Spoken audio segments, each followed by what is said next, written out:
نقصان سے بچنے کی یہ بھی کوشش کر رہا ہے، میں بھی کوشش کر رہا ہوں، میں بھی جو سو رہا ہوں یہ بھی نقصان سے بچنے کے لیے، اور جب اٹھ کے دکان کی طرف جاؤں گا، دفتر کی طرف جاؤں گا، یہ بھی نقصان سے بچنے کے لیے۔ تو پوری انسانیت نقصان سے بچنا چاہتی ہے۔ وہ الگ بات ہے کہ اس نقصان سے بچنے کے راستے ہر انسان نے اپنی عقل کے مطابق جو ہے وہ اختیار کر لی۔ ایک بادشاہ نے سوچا کہ بادشاہت اگر مل جائے گی، یہ راستہ ایسا ہے کہ نقصان سے بچ جائیں گے، ساری دنیا کی ٹھاٹ اور نفع مل جائیں گے، بادشاہت حاصل کرو، اقتدار حاصل کرو۔ ایک تاجر نے سوچا کہ نہیں یار، تجارت کا راستہ اچھا ہے، اپنی لائف ہوگی، اپنی مرضی سے بیچو خریدو، زیادہ پورے ملک کا بادشاہ بن کے ہیڈک بھی لینے کی ضرورت نہیں ہے اپنی لائف پر۔ ایک ملازم نے سوچا کہ یار یہ کیا رسک لینا کاروبار کا، ملازمت کرو، صبح سے شام تک جاب کرو، مہینے کے ہفتے کے اندر اپنی تنخواہ کھڑی کرو، زیادہ جھنجھڑ بھی نہ پڑو۔ یہاں تک ایک فقیر گداگر نے سوچا کہ یار کشکول لو، صبح سے شام تک مانگتے جاؤ، شام کو جیب بھر جائے گی کہ اپنے بیوی بچوں کا انتظام کرو۔ اس فقیر نے سب سے آسان راستہ اختیار کیا کہ یار خود مانگ لو۔ دیکھو ہر آدمی نے اپنی اپنی عقل سے ایک راستہ اختیار کیا نفع کا، اور نقصان سے بچنے کی کوشش کی۔ اللہ تبارک و تعالیٰ نے اس مخلوق کو دیکھ کے فرمایا والعصر ان الانسان لفی خسر۔ تم سمجھتے ہو کہ ہم نے نفع کے راستے اختیار کر لیے؟ ہم امریکہ چلے گئے، یورپ آ گئے ہیں، مدینہ شفٹ ہو گئے، مکہ چلے گئے، بنگلہ دیش اور انڈیا پاکستان میں گھومائے، ہم تو نقصان سے بچ گئے، نفع والے ہو گئے۔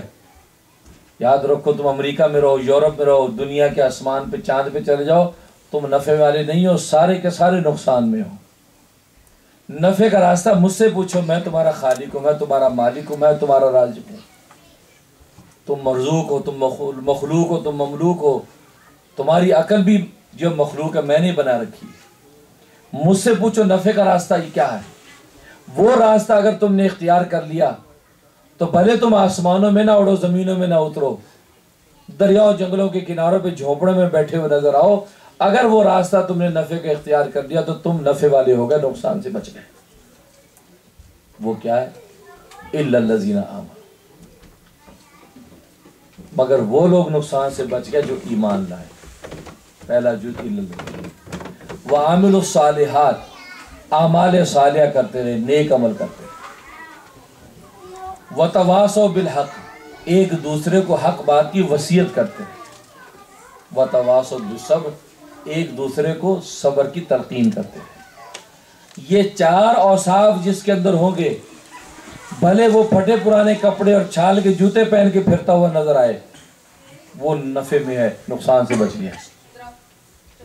لیکن اگر یہ اوصاف اربعہ کسی کے پاس نہیں ہے اور چاند پر بھی چلا گیا، زمین میں بھی اتر گیا، سونے چاندی کے انبار اکٹھے کر لیے، عہدے اقتدار کی قوتیں اس کی غلام نظر آتی ہوں، اور میں کہ پورا کا پورا نقصان میں، نفع میں نہیں۔ تبھی تو محدثین فرما رہے ہیں کہ ایسی پتے کی بات اللہ تبارک و تعالی نے اس صورت میں فرما دی کہ پوری زندگی کا نچوڑ ہے۔ کیونکہ ہر آدمی نفع کا راستہ چاہتا ہے کہ نفع کس میں ہے بھائی۔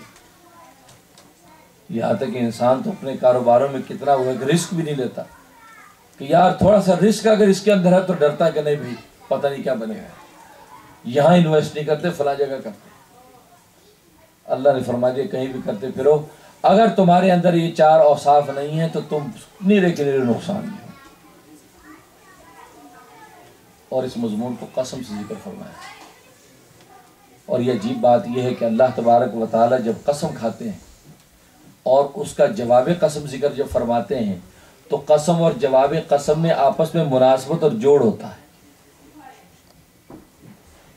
یہ اصول ہے۔ فرمایا والعصر ان الانسان لفی خسر، قسم ہے زمانے کی، یہ بے شک انسان نقصان میں ہے۔ قسم ہے والعصر، زمانے کی قسم، اور آگے جواب قسم کیا ہے کہ انسان نقصان میں ہے۔ تو بظاہر قسم اور جواب قسم میں کوئی جوڑ نہیں ہے، زمانے کی قسم کھا رہے ہیں اور انسانوں کے نقصان کا پتہ دے رہے ہیں، کوئی جوڑ تو نہیں بنتا۔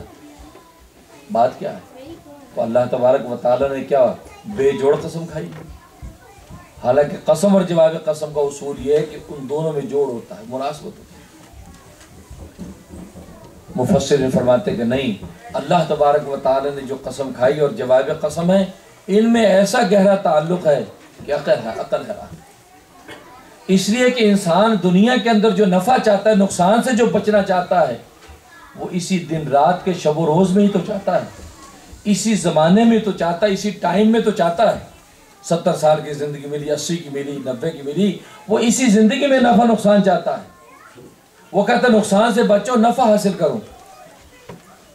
ایک آدمی کو کہہ دیا جائے کہ تو دنیا میں نقصان ہی نقصان اٹھاتا رہے، نقصان ہی نقصان، لیکن آخر میں تجھے نفع ملے گا، تو ایسے حوصلے والے لوگ نہیں ہیں۔ کہتے یار وہ تو ٹھیک ہے یار، یہاں نہیں اللہ دے سکتا نفع، وہ یہاں بھی نقصان سے بچنا چاہیں گے۔ تو اللہ نے اسی زمانے کی قسم کھائی کہ جس زمانے کے اندر تم نفع اور نقصان کے راستے اختیار کرتے ہو، نقصان سے بچنے اور نفع کے حصول کے راستے اختیار کرتے ہو، اور بڑے خوش ہوتے ہو کہ لو جی ہم نقصان سے بچ گئے، اللہ فرماتے اسی زمانے کی میں قسم کھا کے کہتا ہوں تم اسی زمانے میں نقصان میں جا رہے ہو، تمہیں کوئی نفع نہیں۔ کتنا گہرا جوڑ ہے، اس لیے کہ یہ جو گردش ہے ایام کی، دن رات کی اسی گردشی کے اندر نفع نقصان انسان کا، تو اللہ نے اسی زمانے کی قسم کھا کے فرمایا۔ اور بعض مفسر فرماتے ہیں کہ عصر جو ہے زمانے کی جو قسم کھائی ہے عصر، اس کا مطلب کیا ہے؟ ایک قول مفسرین کا یہ ہے کہ اس عصر سے مراد صلاۃ العصر ہے، کہ وہ صلاۃ العصر، قسم ہے عصر کی نماز کی، ان الانسان لفی خسر، بے شک انسان نقصان میں ہے۔ پھر وہی سوال کھڑا ہوا، اجی نماز عصر کا انسان کے نقصان سے کیا جوڑ ہے؟ اور ایک تفسیر یہ ہے کہ اس کا مطلب وہ وقت العصری، ان الانسان لفی خسر، عصر کے وقت کی قسم کھاتا ہوں کہ انسان نقصان میں ہے۔ تو وقت عصر کا کیا جوڑ ہے انسان کو نقصان سے؟ اور ایک قول یہ کہ عصر سے مراد عصر نبوت ہے، وہ عصر نبوت صلی اللہ علیہ وسلم، نبوت کے زمانے کی قسم کھاتا ہوں کہ انسان نقصان میں ہے۔ ارے زمانہ نبوت کی کیا مناسبت ہے انسان کے نقصان کے ساتھ؟ دیکھو ہر قول کے ساتھ وہ اعتراض کرا، لیکن مفسرین فرماتے ہیں کہ ہر ایک جواب قسم کا قسم کے ساتھ گہرا جوڑ ہے۔ یہ جو فرمایا کہ وہ صلاۃ العصر، صلاۃ عصر کی قسم، نماز عصر کی قسم کہ انسان نقصان میں ہے، اس لیے فرمایا کہ نماز کامیابی، اور کامیابی کی ڈیفینیشن کیا ہے؟ نقصان سے بچنا، نفع حاصل کرنا، حی علی الفلاح، حی علی الفلاح۔ یہ جو مؤذن کہہ رہا آؤ کامیابی کی طرف، آؤ کامیابی کی طرف، تو نماز تو نیری کامیابی ہے۔ اور ان نمازوں میں عصر کی نماز، قرآن نے کہا تھا حافظوا علی الصلوات والصلاۃ الوسطی، کہ محافظت کرو، حفاظت کرو ساری نمازوں کی، اور درمیانی نماز کی بھی حفاظت کرو۔ درمیانی نماز عصر کی نماز، دو نمازیں فجر ظہر، دو نمازیں مغرب عشاء، بیچ میں درمیانی نماز عصر کی۔ تو اللہ نے خاص طور پہ عصر کی نماز کی تاکید کی، عصر کی نماز کی حفاظت کرو۔ تو جب نماز خود سراپا نفع، سراپا کامیابی ہے، اور عصر کی نماز ادھر کی دو اور ادھر کی دو نمازوں کا نچوڑ اور خلاصہ ہے، اگر کسی نے یہ مغز ہی فوت کر دیا اس نے سارا نقصان ہی نقصان اٹھا۔ اللہ نے کہا کہ میں تم اسی نماز کی قسم کھاتا ہوں جو نماز سراپا نفع ہی نفع ہے۔ تم بھلے نماز چھوڑ کے بھلے آسمانوں میں اڑتے پھرو، زمین میں اترتے پھرو، تو میں تمہیں کہتا ہوں سارے نقصان میں ہو، اس لیے کہ تم نے نماز عصر فوت کر دی۔ کیونکہ مؤذن خبر یہ دے حی علی الصلاۃ، آؤ کامیابی کی طرف، حی علی الصلاۃ، آؤ نماز کی طرف، آؤ نماز کی طرف بلاتا ہے۔ تو آج کا ٹین ایج بچہ کہہ سکتا ہے جی نماز کی طرف آنے میں بینیفٹ کیا ہے؟ کہ یہاں ٹین ایجروں کا ایک ہی سوال ہوتا ہے نا، پاپا بینیفٹ اس میں کیا بینیفٹ ہے؟ اللہ نے ساتھ ہی جواب دیا کہ اس کا بینیفٹ یہ کہ حی علی الفلاح، حی علی الفلاح، یہ نماز کامیابی ہے نماز۔ اور آج پوری دنیا میں ہر ایک سکسیس چاہتا ہے، کامیابی چاہتا ہے۔ کون کہتا ہے میں کامیاب نہ ہوں؟ کوئی نہیں چاہتا جی میں ناکام زندگی گزاروں۔ تو مؤذن 5 وقت اعلان کرتا ہے آؤ نماز کی طرف، آؤ نماز کی طرف۔ اجی نماز کی طرف کیوں آئیں؟ یہ سجدے، یہ رکوع، یہ قیام، اس میں کیا بینیفٹ ہے؟ اور میں حی علی الفلاح، حی علی الفلاح، یہ تو نیری کامیابی ہے، کامیابی ہے۔ اور کامیابی کی ڈیٹیل بیان نہیں کی کہ دنیا کی کامیابی کی، آخرت کی، دین کی یا دنیا کی.